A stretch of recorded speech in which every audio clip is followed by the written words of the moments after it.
Imagine you buy a lottery ticket and put it somewhere in your room and forget about it. After a few days, that ticket wins the jackpot for $1 million, but since you have forgotten about it, you throw it away with the other old papers when you're cleaning your room. How would you feel if you learned that you have thrown away $1 million? I'm sure you'd feel horrible. What if I tell you that you are probably throwing away more than $1 million by making certain money mistakes? It's true that you don't throw it away at once, but you do it slowly. If you avoid making those mistakes, you can save hundreds of thousands, if not millions of dollars over your lifetime. In this video, I will talk about 3 money mistakes and how to fix them. Don't worry, I'm not going to tell you to stop spending money on the things you love, such as coffee, eating at fancy restaurants, buying expensive shoes, etc. Quite the opposite. I will show you how you can spend even more on such things and still save and invest a lot. A small note. The information you'll hear in this video is not financial advice and they don't belong to me. They come from a book called I Will Teach You to Be Rich by Ramit Sethi. Mistake number 1, relying on willpower. Probably the biggest lie is to cut back on your morning coffee. The explanation goes something like this. If you save $2 a day by making coffee at home, you'll save $62 a month, which equals around $700 a year. Properly invested, that'll grow into $10,000 in 10 years. Wrong. Let me explain why this doesn't work. We have to make this choice every day, regardless of factors such as how much we love coffee, how stressed we are, or how we drive by the coffee shop on the way to work. We have to use our limited willpower first thing in the morning every day. And what these no coffee finger waggers aren't taking into account, as they gorge on their homemade coffee, is that every decision we make to not buy that latte, to not consume that, to not have that, depletes our willpower. As a result, you start cutting back a few days, and one day you feel really stressed. So you tell yourself that you can buy a latte from time to time. And soon you realize you're buying it again every day. You get motivated again, cut it out completely, and the cycle repeats. Let's imagine you're able to resist and not buy coffee. Here's another problem. $2 savings from coffee is a small amount.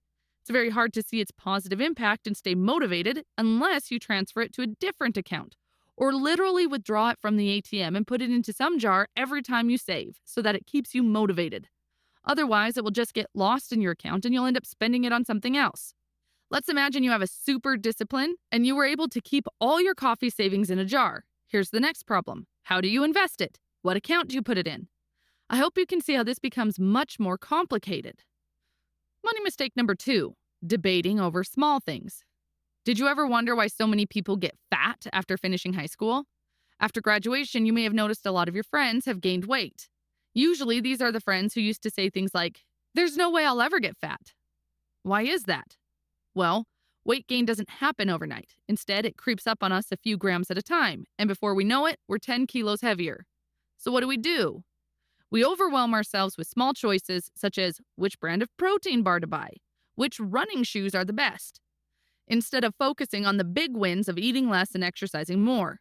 If you think about it, money works in the same way. We spend years obsessing over every single tiny financial detail and never take action on the areas that matter. Before we know it, we're financially in trouble and fixing it seems overwhelming. As a result, we just ignore the topic of money completely because it makes us feel guilty, like our fitness and food. The reason comparing food to money makes sense is because when it comes to food, we don't track our calorie intake. In a similar way, we don't track our spending. We eat more than we realize, and in a similar way, we spend more than we realize. We debate over small things, such as types of diets, type of shoes, or type of workout. Again, in a similar way, we debate about interest rates and hot stocks. We listen to recent anecdotal advice about food. We listen to our parents or TV giving us financial advice. Just like with our fitness, when it comes to our personal finances, most people only need to focus on 2 things. First, setting up a no-fee bank account and automating spending, investing, and saving. Second, investing earlier in life so we can let our money grow for 30+ years. But this is not sexy, and it's not as tactical as the penny pinchers who tell you to stop spending on everything. Mistake number 3, thinking you can wait. Procrastination is a silent but slow killer for your money. We all put things off, of course, but waiting until the last minute to get smarter with our money is one of the worst things we can ever do. Every year we wait to get started with investing and saving puts a huge dent in our long-term financial plans. Here's an example. Let's say you start investing $100 a month when you're 25 years old. You keep putting the same amount into your portfolio for 10 years until you are 35 years old. At the age of 35, you stop putting money into your portfolio. You simply let your investment grow until the age of 65 without you adding any extra money to it. Your friend knows about your investment but always postpones to start. Finally, he starts to invest at the age of 35, 10 years after you. Exactly like you did, he also puts $100 a month into his portfolio. But compared to you, he continues putting $100 a month until the age of 65, which means he continuously invests for 30 years. You only invested 10 years, but your friend kept investing 30 years until the age of 65. So now the question is, at the age of 65, who has more money, you or your friend? It might be surprising, but the answer is you. Even though your friend invested 20 years longer than you did, simply starting earlier allowed you to have $50,000 more money than him by the age of 65.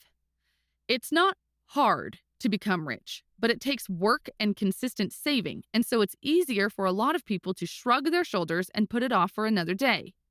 Unfortunately, every extra year you wait to start investing makes it dramatically harder to make the same amount of money. Let's say your friend saves $200 every month and invests with an annual return of 10%. You also decide to do the same thing as your friend, but you start 1 year later. Now let's look at the 40-year future and see how this 1 year difference has impacted your portfolio. From the surface, it seems like you only invested 1 year less, which is $2,400 less, 12 times $200. But if you look how it impacted your portfolio, you will see that you have earned almost $120,000 less compared to your friend. Yes, you heard that right. Just starting 1 year later made you earn $120,000 less. So don't just say that it's only 1 year or it's only $2,400. Now you're probably saying, okay, I heard enough about mistakes. Can you tell me then what works when it comes to saving and investing? The answer is automating and building a system that saves, invests, and pays your bills while you sleep. I'll explain this more in a bit, but for now, keep in mind that if you follow the steps that I'm going to describe, you will be ahead of 99% of people. You will gain 3 big advantages. Number 1, your behavior of spending, saving, and investing will be automated. Number 2, you will not have to force yourself. Number 3, all of your money will go where it's supposed to, automatically. The main reason we can't save and invest as we want is because of too many choices we face every day. Automation is the solution to reduce choices and dominate your money. Think about the 20+ money decisions you have to make every day. Should you save more? What should you cut down on? What about investing? Real estate or stocks or index funds? Pay off debt? Did you send the payment on time? Is it time to rebalance your portfolio? Etc. Faced with an overwhelming number of choices, most people respond in the same way. They do nothing. As Barry Schwartz explained in his book called The Paradox of Choice, the more choices we face, the less likely we are going to take action. Many people believe that personal finance is only about willpower. The idea goes like this. If I just try harder, I'll start saving more, pay off my debt, keep a budget, stop spending more, start investing. Unfortunately, regardless of how strong your willpower is, you will not be able to do all that. Putting money into our saving account every month is painful. Just like cutting back on coffees, you may do it once or twice, but if you have to make the decision every paycheck, you're setting yourself up to fail.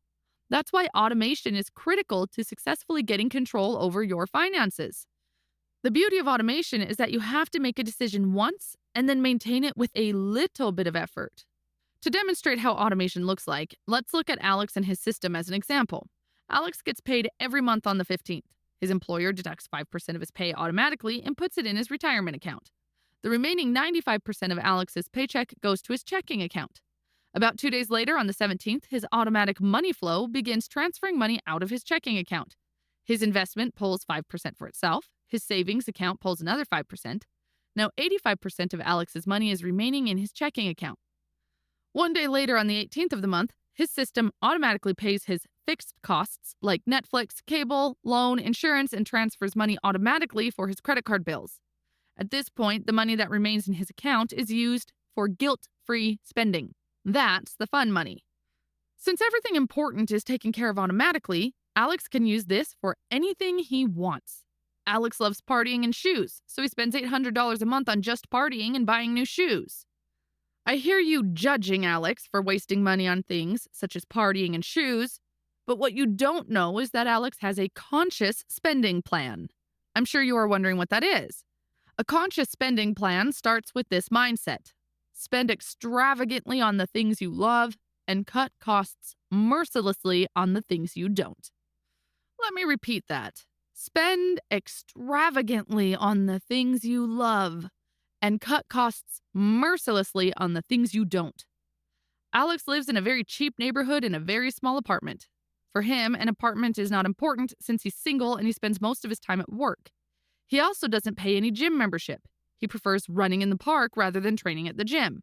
To put it simply, Alex has identified what are the less important things for him and cut the costs mercilessly on them, and has directed that money into things he loves, such as partying. From outside, he might look like a guy who's not responsible with his money because of his spending on parties and shoes. But in reality, he's ahead of the majority of people. The biggest problem is that most people aren't deciding what's important to them and what's not. Most of us aren't consciously thinking about our spending. We're not looking at the future and planning where our money should go. We're usually going through life doing whatever and seeing our spending patterns from the bills we get at the end of the month. So by the end of the month, Alex has spent less than 2 hours monitoring his finances, yet he has invested 10%, saved 5%, paid all of his bills on time, paid off his credit card, and has spent extravagantly on the things he loves without feeling guilty about it. If you're interested in automation and creating a conscious spending plan, then here is a 2-step formula. First, categorize your spending. Recommended categorization can look like this. Category 1, fixed costs. 50 to 60% of your net income should generally be going to fixed costs. These are things like your rent, your mortgage, utilities, etc. Category 2, investment. 10% should be going to investments. These are long-term retirement investments. Category 3, short-term savings. This is where 5 to 10% of your money will go. These are things like saving for a down payment on a house, gifts, or a vacation. Finally, here's the most exciting category: guilt-free spending. 20 to 25% should go here. This money is going to be used for things such as eating out at restaurants, buying new clothes, or whatever else you want. Once categories are done, here's a second exercise to complete your conscious spending plan. This exercise is called Think, Want, and Do. Take a blank sheet of paper and write down how much you think you are spending in each of those categories we just described above. Then write down how much you want to spend in those categories, and finally write down how much you actually do spend. To make it easier, you can take a look at your spending over the last 30 to 60 days. Once you're done, you're going to know what type of changes you need to make. You may find out that you are spending on certain things more than it should be, and you need to adjust it. Based on the newly adjusted plan, you can start setting up automatic payment orders in your account so that your new plan gets implemented without any involvement from your side. I'm sure some people are going to say that creating a plan is not going to work for them since they have a lot of unexpected expenses. You've probably heard things such as, "Dude, every time I think I'm getting ahead, my car breaks down or I have to replace some appliances. I didn't expect to get that traffic ticket," etc. Here's the trick. A lot of what seems unpredictable is extremely predictable over the long term. What seems like surprise expenses is actually not a surprise if you analyze your spending for the past year, which of course nobody does. For example, that surprise car repair, it might not happen in the same month, but every year you might average spending about $400 on car repair. That's $33 a month. Once you know that, set up an automatic deposit into your savings account, and you're done. Thank you very much for watching. I hope it was helpful.